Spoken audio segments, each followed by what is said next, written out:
We continue now to follow the news out of Washington one day after President Donald Trump announced a pause to federal grant and loan funding.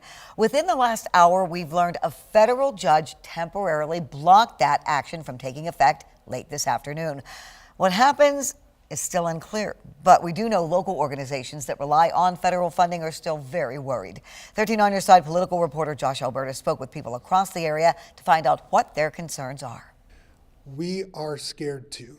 13 on Your Side caught up with Jim Davis after a meeting of Grand Rapids Public Safety Committee on Tuesday.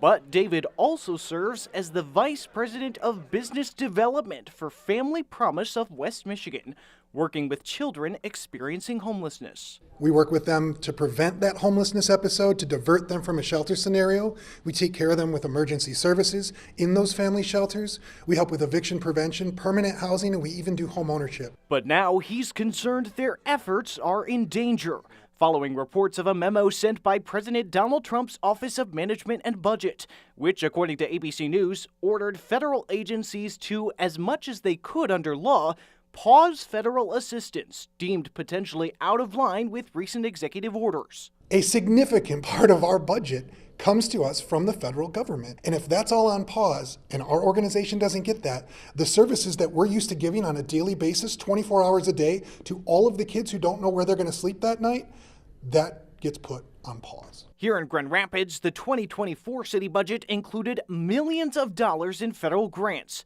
Things like public safety departments, community development that deal with housing services, and for citizens in need are all areas the city manager told us have federal funding. We don't immediately see any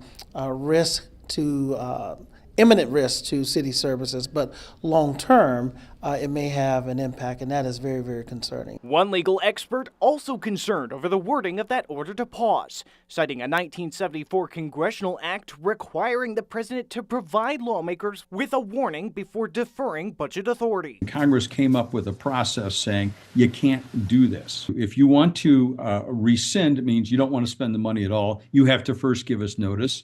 If you want to hold the money for a period of time, you have to first give us notice. The White House on Tuesday clarifying assistance going directly to individuals, including Social Security benefits, Medicare benefits, food stamps, and welfare benefits, was not subject to the pause. But here in Grand Rapids, leaders getting to work to find out exactly what to expect and how to move forward. We are coming together on the behalf of all of our community. And while we're not sure what tomorrow looks like, we know that our mission is unwavering. Josh Albertus, 13 on Your Side.